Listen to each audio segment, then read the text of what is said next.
Selling train tickets booked from IRCTC platform for commercial gain punishable under S.143 Railways Act, etc.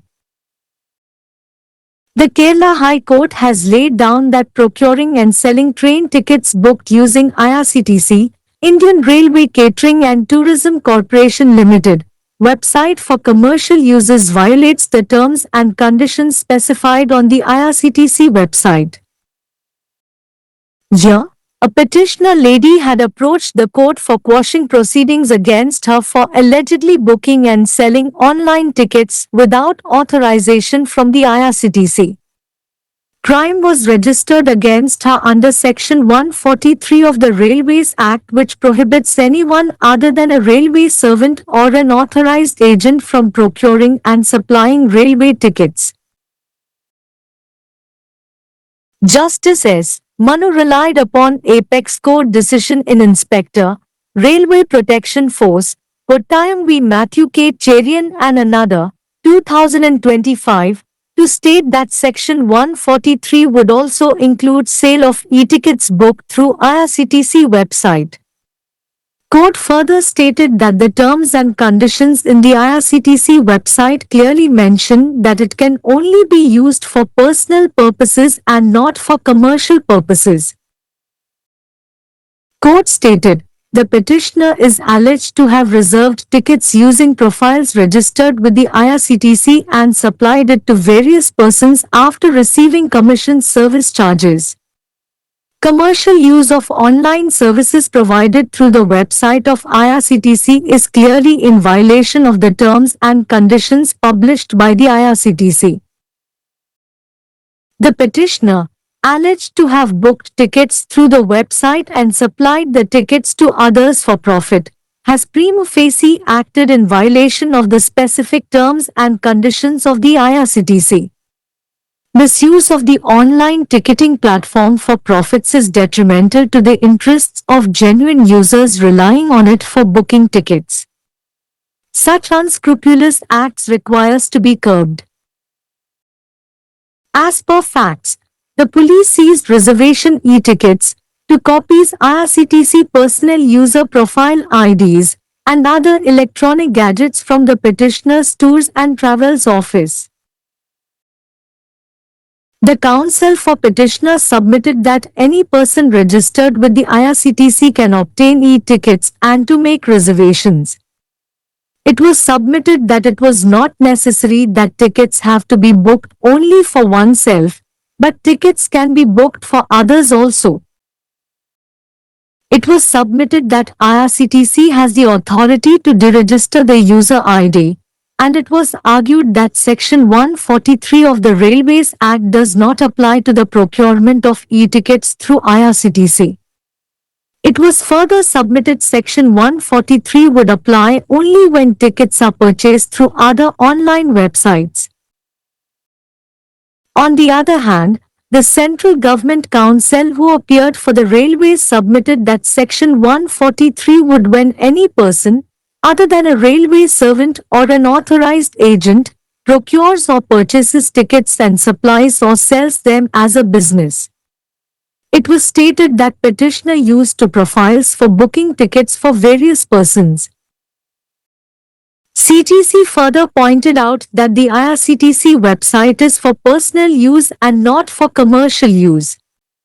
It is stated that the terms and conditions in the IRCTC website clearly mentions that user may not book tickets for the purpose of commercial resale and profit.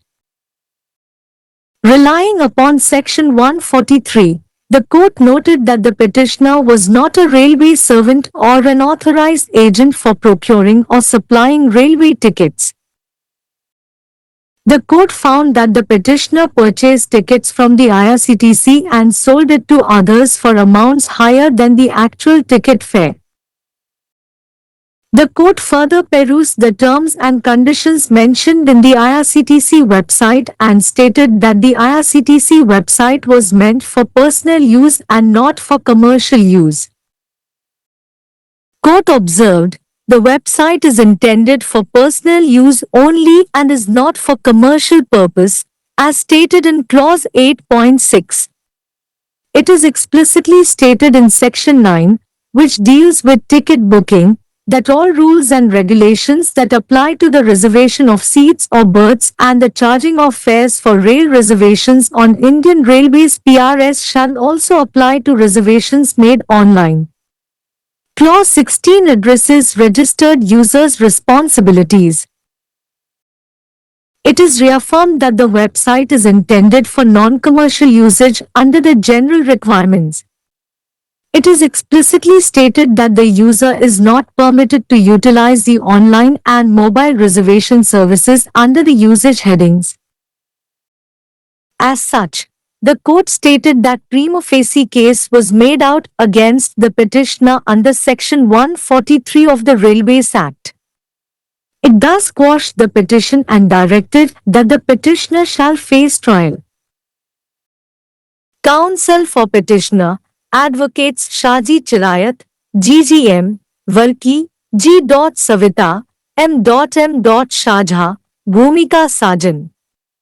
Counsel for respondents, Central Government Counsel C. Dinesh, Public Prosecutor Maya M.N. Case title, Afifa Khadir v. State of Kerala. Case No. CRL.MC number 30-90 of 2020.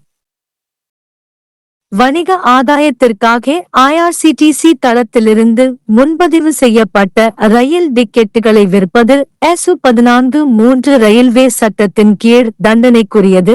உயர்நீதிமன்றம். IRCTC, இந்திய railway catering மற்றும் சுற்றுலா கழக limited, வலைத்தளத்தை பயன்படுத்தி வணிக நோக்கங்களுக்காக முன்பதிவு செய்யப்பட்ட ரயில் டிக்கெட்டுகளை வாங்குவதும் விற்பதும் IRCTC வலைத்தளத்தில் குறிப்பிடப்பட்டுள்ள விதிமுறைகள் மற்றும் நிபந்தனைகளை மீறுவதாக கேரள உயர் நீதிமன்றம் தீர்ப்பளித்துள்ளது. IRCTC இன் அங்கீகாரம் இல்லாமல் ஆன்லைன் டிக்கெட்டுகளை முன்பதிவு செய்து விற்பனை செய்ததாக கூறப்படும் தனது மீதான நடவடிக்கைகளை ரத்து செய்யுமாறு ஒரு மனுதாரர் பெண் நீதிமன்றத்தை அணுகினார்.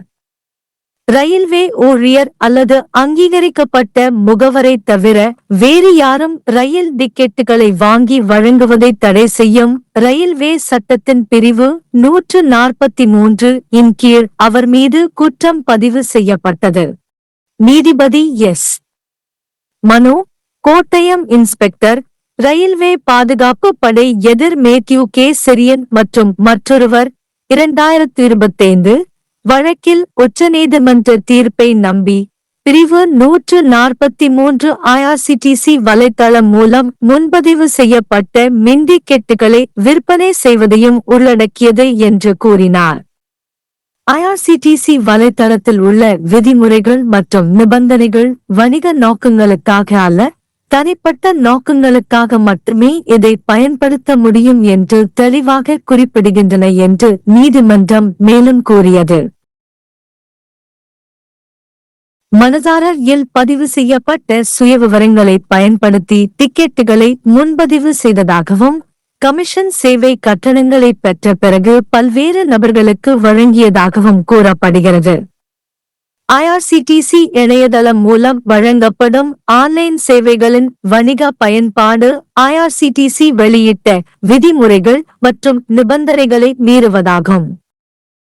இணையதளம் மூலம் டிக்கெட்டுகளை முன்பதிவு செய்து லாபத்திற்காக மற்றவர்களுக்கு டிக்கெட்டுகளை வழங்கியதாக கூறப்படும் மனுதாரர் இன் குறிப்பிட்ட விதிமுறைகள் மற்றும் நிபந்தனைகளை முதலில் மீறியதாக செயல்பட்டுள்ளார். லாபத்திற்காக ஆன்லைன் டிக்கெட் தளத்தை தவறாக பயன்படுத்துவது டிக்கெட்டுகளை முன்பதிவு செய்வதற்கு அதை நம்பியிருக்கும் உண்மையான பயனர்களின் நலன்களுக்கு தீங்கு விளைவிக்கும். இதுபோன்ற நேர்மையற்ற செயல்கள் தடுக்கப்பட வேண்டும். உண்மைகளின்படி மனுதாரரின் சுற்றுப்பயணங்கள் மற்றும் பயண அலுவலகத்திலிருந்து முன்பதிவு மின் டிக்கெட்டுகள் 2 பிரதிகள் IRCTC பணியாளர் பயனர் சுயவிவர ஐடிகள் மற்றும் பிற மின்னணு சாதனங்களை போலீசார் பறிமுதல் செய்தனர். இல் பதிவு செய்த எந்தவொரு நபரும் மின் டிக்கெட்டுகளை பெறலாம் மற்றும் முன்பதிவு செய்யலாம் என்று மனுதாரரின் வழக்கறிஞர் சமர்ப்பித்தார். டிக்கெட்டுகள் தனக்காக மட்டுமே முன்பதிவு செய்ய வேண்டிய அவசியமில்லை, ஆனால் மற்றவர்களுக்கும் டிக்கெட்டுகளை முன்பதிவு செய்யலாம் என்று வாதிடப்பட்டது. பயனர் ஐடியை ரத்து செய்யக்கு அதிகாரம் உள்ளது என்றும், ரயில்வே சட்டத்தின் பிரிவு 143 IRCTC மூலம் மின் டிக்கெட்டுகளை வாங்குவதற்கு பொருந்தாது என்றும் வாதிடப்பட்டது. பிற ஆன்லைன் வலைத்தளங்கள் மூலம் டிக்கெட்டுகள் வாங்கும்போது மட்டுமே பிரிவு 143 பொருந்தும் என்றும் மேலும் சமர்ப்பிக்கப்பட்டது. மறுபுறம், ரயில்வே ஊழியர் அல்லது அங்கீகரிக்கப்பட்ட முகவர் தவிர வேறு எவரும் டிக்கெட்டுகளை வாங்கும்போது அல்லது வாங்கும்போது மற்றும் அவற்றை ஒரு வணிகமாக வழங்கும்போது அல்லது விற்கும்போது பிரிவு 143 பொருந்தும் என்று ரயில்வே தரப்பில் ஆஜரான மத்திய அரசு வழக்கறிஞர் சமர்ப்பித்தார். பல்வேறு நபர்களுக்கான டிக்கெட்டுகளை முன்பதிவு செய்ய மனுதாரர் 2 சுயவிவரங்களை பயன்படுத்தியதாக கூறப்பட்டது. IRCTC வலைத்தளம் தனிப்பட்ட பயன்பாட்டிற்கானது, வணிக பயன்பாட்டிற்கானது அல்ல என்பதை CGC மேலும் சுட்டிக்காட்டியது. IRCTC வலைத்தளத்தில் உள்ள விதிமுறைகள் மற்றும் நிபந்தனைகள் வணிக மறுவிற்பனை மற்றும் லாப நோக்கத்திற்காக பயனர் டிக்கெட்டுகளை முன்பதிவு செய்யக்கூடாது என்று தெளிவாக குறிப்பிடுகிறது. பிரிவு 14(3)(I) நம்பி மனுதாரர் ரயில்வே ஊழியர் அல்லது ரயில் டிக்கெட்டுகளை வாங்குவதற்கு அல்லது வழங்குவதற்கு அங்கீகரிக்கப்பட்ட முகவர் அல்ல என்று நீதிமன்றம் குறிப்பிட்டது. மனுதாரர் இடமிருந்து டிக்கெட்டுகளை வாங்கி உண்மையான டிக்கெட் கட்டணத்தை விட அதிக தொகைக்கு மற்றவர்களுக்கு விற்றதாக நீதிமன்றம் கண்டறிந்தது. IRCTC இணையதளத்தில் குறிப்பிடப்பட்டுள்ள விதிமுறைகள் மற்றும் நிபந்தனைகளை நீதிமன்றம் மேலும் ஆராய்ந்து, IRCTC இணையதளம் தனிப்பட்ட பயன்பாட்டிற்காக மட்டுமே, வணிக பயன்பாட்டிற்காக அல்ல என்று கூறியது. நீதிமன்றம், இந்த இணையதளம் தனிப்பட்ட பயன்பாட்டிற்காக மட்டுமே, மேலும் பிரிவு 8(6)(இல் கூறப்பட்டுள்ளபடி வணிக நோக்கத்திற்காக அல்ல என்று கூறியது. டிக்கெட் முன்பதிவு தொடர்பான பிரிவு 9(இல் இருக்கைகள் அல்லது பெர்த்களை முன்பதிவு செய்வதற்கும், இந்திய ரயில்வே பியாரஸ் ரயில் முன்பதிவுகளுக்கான கட்டணங்களை வசூலிப்பதற்கும் பொருந்தும் அனைத்து விதிகள் மற்றும் ஒழுங்குமுறைகளும் ஆன்லைனில் செய்யப்படும் முன்பதிவுகளுக்கும் பொருந்தும் என்று வெளிப்படையாக கூறப்பட்டுள்ளது. பிரிவு 16 பதிவு செய்யப்பட்ட பயனர்களின் பொறுப்புகளை குறிக்கிறது. பொது தேவைகளின் கீழ் இந்த இணையதளம் வணிகமற்ற பயன்பாட்டிற்காக வடிவமைக்கப்பட்டுள்ளது என்பது மீண்டும் உறுதிப்படுத்தப்படுகிறது. பயன்பாட்டு தலைப்புகளின் கீழ் பயனர் ஆன்லைன் மற்றும் மொபைல் முன்பதிவு சேவைகளை பயன்படுத்த அனுமதிக்கப்படவில்லை என்று வெளிப்படையாக கூறப்பட்டுள்ளது. இதனால் ரயில்வே சட்டத்தின் பிரிவு 143 கீழ் மனுதாரருக்கு எதிராக முதல் பார்வையில் வழக்கு தொடரப்பட்டதாக நீதிமன்றம் கூறியது. இதனால் மனுவை ரத்து செய்து மனுதாரர் விசாரணையை எதிர்கொள்ள வேண்டும் என்று உத்தரவிட்டது. மனுதாரருக்கான வழக்கறிஞர்கள் ஷாஜி சிராயத், GGM வர்க்கி, ஜியூத் சவிதா, எம்முர் ஷாஜஹான், பூமிகா சாஜன். பிரதிவாதிகளுக்கான வழக்கறிஞர் மத்திய அரசு வழக்கறிஞர் C. தினேஷ், அரசு வழக்கறிஞர் மாயா M. வழக்கு தலைப்பு அஃபீபா காதிர் எதிர் கேரள மாநிலம். வழக்கு எண் CRL-TMC எண் 3290/2020। IRCTC प्लेटफॉर्म से बुक की गई ट्रेन टिकटें व्यावसायिक लाभ के लिए बेचना रेलवे अधिनियम की धारा 143 के तहत दंडनीय है। HC केरल उच्च न्यायालय ने कहा है कि IRCTC भारतीय रेलवे खानपान और पर्यटन निगम लिमिटेड की वेबसाइट का उपयोग करके बुक की गई ट्रेन टिकटें व्यावसायिक उपयोग के लिए खरीदना और बेचना IRCTC की वेबसाइट पर निर्दिष्ट नियमों और शर्तों का उल्लंघन है। यहाँ एक याचिकाकर्ता महिला ने आईआरसीटीसी से प्राधिकरण के बिना ऑनलाइन टिकट बुक करने और बेचने के आरोप में उसके खिलाफ कार्यवाही को रद्द करने के लिए न्यायालय का दरवाजा खटखटाया था। उसके खिलाफ रेलवे अधिनियम की धारा 143 के तहत अपराध दर्ज किया गया था, जो रेलवे कर्मचारी या अधिकृत एजेंट के अलावा किसी अन्य को रेलवे टिकट खरीदने और आपूर्ति करने से रोकता है। न्यायमूर्ति एस मनु ने इंस्पेक्टर, रेलवे सुरक्षा बल, कोट्टायम बनाम मैथ्यू के चेरियन और अन्य 2025 में सर्वोच्च न्यायालय के फैसले पर भरोसा करते हुए कहा कि धारा 143 में आईआरसीटीसी वेबसाइट के माध्यम से बुक की गई ई-टिकटों की बिक्री भी शामिल होगी। न्यायालय ने आगे कहा कि आईआरसीटीसी की वेबसाइट में नियम और शर्तों में स्पष्ट रूप से उल्लेख किया गया है कि इसका उपयोग केवल व्यक्तिगत उद्देश्यों के लिए किया जा सकता है, न कि व्यावसायिक उद्देश्यों के लिए। न्यायालय ने कहा, याचिकाकर्ता पर आरोप है कि उसने आईआरसीटीसी के साथ पंजीकृत प्रोफाइल का उपयोग करके टिकट आरक्षित किए और कमीशन सेवा शुल्क प्राप्त करने के बाद इसे विभिन्न व्यक्तियों को आपूर्ति की। आईआरसीटीसी की वेबसाइट के माध्यम से प्रदान की जाने वाली ऑनलाइन सेवाओं का व्यावसायिक उपयोग स्पष्ट रूप से आईआरसीटीसी द्वारा प्रकाशित नियमों और शर्तों का उल्लंघन है। याचिकाकर्ता पर आरोप है कि उसने वेबसाइट के माध्यम से टिकट बुक किए और लाभ के लिए दूसरों को टिकट आपूर्ति की। उसने प्रथम दृष्टया आईआरसीटीसी की विशिष्ट नियमों और शर्तों का उल्लंघन किया है। लाभ के लिए ऑनलाइन टिकटिंग प्लेटफॉर्म का दुरुपयोग टिकट बुकिंग के लिए इस पर निर्भर वास्तविक उपयोगकर्ताओं के हितों के लिए हानिकारक है।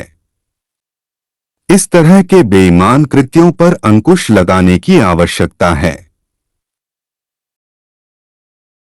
तथ्यों के अनुसार पुलिस ने याचिकाकर्ता के टूर एंड ट्रैवल्स कार्यालय से आरक्षण ई-टिकट, आईआरसीटीसी कार्मिक उपयोगकर्ता आईडी की 2 प्रतियां और अन्य इलेक्ट्रॉनिक गैजेट जब्त किए।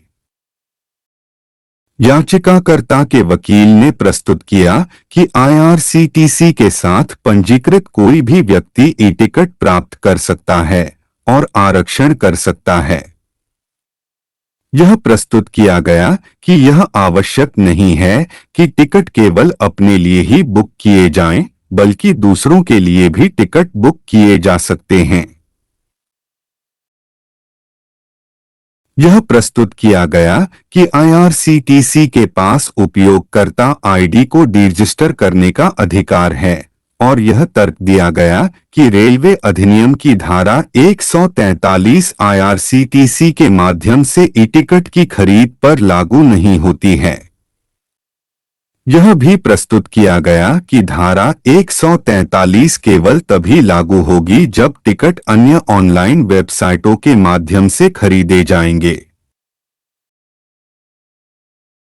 दूसरी ओर रेलवे के लिए उपस्थित हुए केंद्र सरकार के वकील ने प्रस्तुत किया कि धारा 143 तब लागू होगी जब कोई भी व्यक्ति, रेलवे कर्मचारी या अधिकृत एजेंट के अलावा टिकट खरीदता या आपूर्ति करता है या उन्हें व्यवसाय के रूप में बेचता है। यह कहा गया कि याचिकाकर्ता ने विभिन्न व्यक्तियों के लिए टिकट बुक करने के लिए 2 प्रोफाइल का उपयोग किया। सीजीसी ने आगे बताया कि आईआरसीटीसी वेबसाइट व्यक्तिगत उपयोग के लिए है, न कि व्यावसायिक उपयोग के लिए। यह कहा गया है कि आईआरसीटीसी वेबसाइट में नियम और शर्तों में स्पष्ट रूप से उल्लेख किया गया है कि उपयोगकर्ता वाणिज्यिक पुनर्विक्रय और लाभ के उद्देश्य से टिकट बुक नहीं कर सकता है। धारा 143 पर भरोसा करते हुए न्यायालय ने कहा कि याचिकाकर्ता रेलवे कर्मचारी या रेलवे टिकट खरीदने या आपूर्ति करने के लिए अधिकृत एजेंट नहीं था। न्यायालय ने पाया कि याचिकाकर्ता ने आईआरसीटीसी से टिकट खरीदे और वास्तविक टिकट किराए से अधिक राशि पर दूसरों को बेचे। न्यायालय ने आईआरसीटीसी वेबसाइट में उल्लिखित नियमों और शर्तों का और अधिक अध्ययन किया और कहा कि आईआरसीटीसी वेबसाइट व्यक्तिगत उपयोग के लिए है, न कि व्यावसायिक उपयोग के लिए। न्यायालय ने कहा, वेबसाइट केवल व्यक्तिगत उपयोग के लिए है और वाणिज्यिक उद्देश्य के लिए नहीं है, जैसा कि खंड 8.6 में कहा गया है।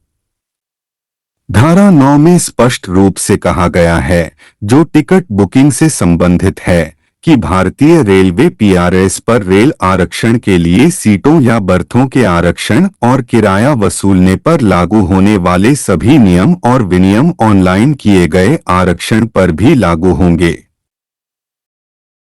खंड 16 पंजीकृत उपयोगकर्ताओं की जिम्मेदारियों को संबोधित करता है।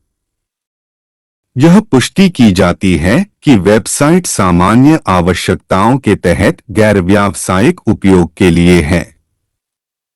यह स्पष्ट रूप से कहा गया है कि उपयोगकर्ता को उपयोग शीर्षकों के तहत ऑनलाइन और मोबाइल आरक्षण सेवाओं का उपयोग करने की अनुमति नहीं है।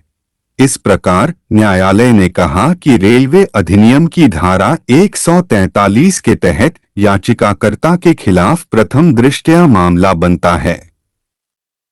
इस प्रकार इसने याचिका को खारिज कर दिया और निर्देश दिया कि याचिकाकर्ता को मुकदमे का सामना करना होगा।